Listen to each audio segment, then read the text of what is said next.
My parents were Bill and Hannah Phillips, and they owned Phillips Music Company. And my mom actually worked there for a few decades. In the 1930s and 40s, she ran the record department. And during the Second World War, from 43 to 45, she ran the whole store, and her sister, Esther, her younger sister, also helped her. She liked running the record department because, again, it was a community. It's something completely foreign to in the 21st century. It was a local music store, and she knew her customers, and she knew what they liked.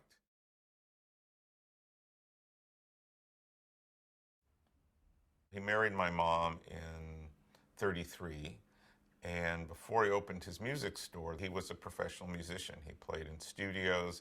He was a percussionist. He played drums and marimbas. He had also, I think, realized how hard it is to be touring. And frankly, I assume that just being, Jewish in the 1930s, that's kind of what you did, was you opened your own store. It was actually quite gutsy. It was in the middle of the Depression. 5 other music stores in the area had already gone out of business.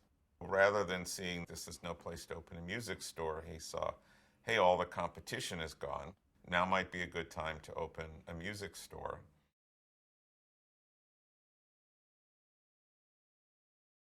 Growing up, what was special about the music store was just it was this big store.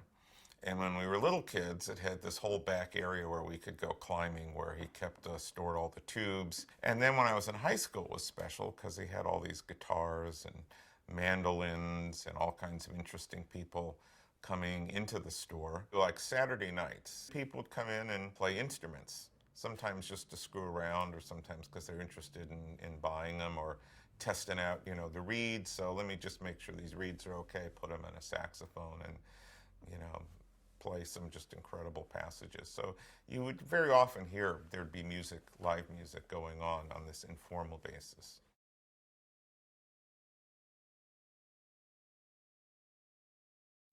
My dad's family was pretty secular, although he could still read Hebrew for our bar mitzvah. I mean, the only time he was ever in a synagogue was for our bar mitzvah. I have a twin brother, so fraternal twin. So he was there for our bar mitzvah and our weddings, but he wouldn't even go on high holidays. He was just totally secular. But I asked him one time, I said, Dad, did you ever used to go to the Breed Street Shul? He said, oh no.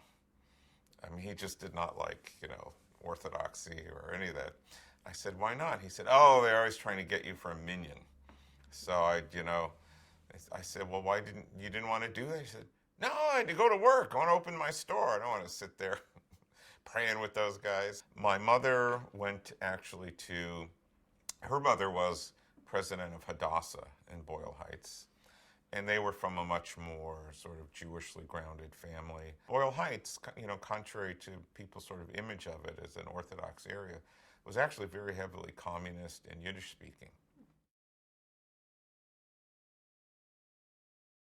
My mom was always bugging him to move to the west side because by this point there were very few Jews left in Boyle Heights. And I'm sure for many people told him, look, it's much more prestigious. Why do you want to have a music store in East LA? And he always said, this is the only music store for miles around. And this is the community I serve. He was also very involved in a number of other things. He started a Spanish language bank. He taught drums at the Variety Arts Boys Club around the corner. He was active in the Kiwanis Club, raising money for Roosevelt High School and I guess maybe Garfield High School. He had a lot of deep roots in that community, and he was always helping people. Yeah, he was a very generous kind of person.